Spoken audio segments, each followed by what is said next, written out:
مجریان حق انتخاباتی لطف کنید به احتمال مردم بازی نکنید.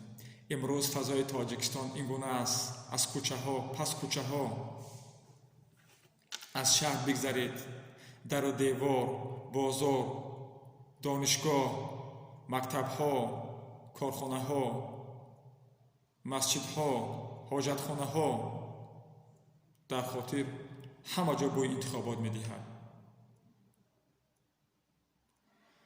اگر جوانی بزرگی، معلمی، ملایی، امام خطیب بوزی تاجیکستان هستی، همه یک پاسخ داریم. ما میخواهیم رأی ما تعیین کننده راهبر آینده ما باشد. نه این خیانتگری ما، نه این دزدی ما، نه این وطن فروشی ما، نه این خائنی ما، مؤمنه پشت پرده. هموطنان عزیز، من همچون یک فرزند تاجیک هستم، همچون یک فرزند مسلمان هستم. 29 سال شد استقلالیت به دست آوردن ما تاجیکان، من انتخابات را ندیدم. هموطنان عزیز، ما نمیخواهیم که مثل سال 92 دوباره جنگ و جنجال و جان خود را بدیم و دستا و بدنمان خون لالو کنیم. ما جنگ را نمیخواهیم. هموطنان عزیز، نفرهایی که خدا داریم، پیغمبر داریم، خدا را دوست می‌داریم، پیغمبرتون دوست می‌داریم، دینتون رو دوست می‌داریم، وطنتون رو دوست می‌داریم. اگر وجدان دارین، جوانمرد هستیم، در انتخابات شرکت نکنید. گناهگار میشوید. امام علی رحمانوف با همون میمون بازیش مثل سابق که پیش از انتخابات 4-5 نفر چوپان از تمام کشورها، از تمام منطقه ها جمع میکند. آنها نه نام دارند نه نشان دارند. آنها را هیچ کس نمیشناسد. با یک هفته به انتخابات ماندن آنها را میارن، عکساشون، صورتاشون در تمام تاجیکستان شهر ناحیه‌ها میگذرانند، گویا که آنها نامزد شدن در رئیس جمهوری گذراندن. با دوباره هم میمون بازی را میکنه، با در اون کرسی میشینند.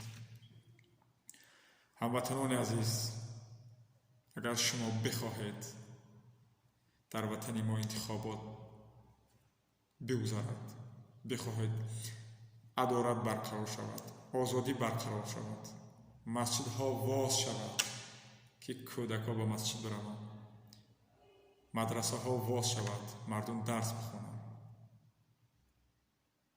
بیاییم در حزب عدالت جمهوری تاجیکستان من همچون یک راهبر در این حزب سهم گذارانیم، شامل شویم. پول مال ملک شما هموطنان عزیز در کار نیست.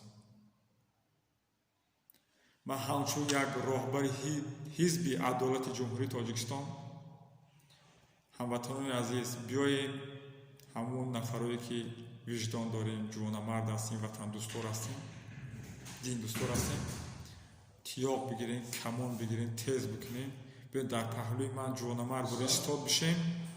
من راه انتخابات را، راه عدالت را، راه آزادی را من به شما نشان میدم. من دوباره در وطن انتخابات برمیگزارم.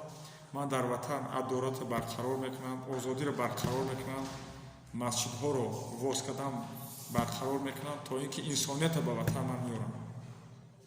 اگر بخواهیم که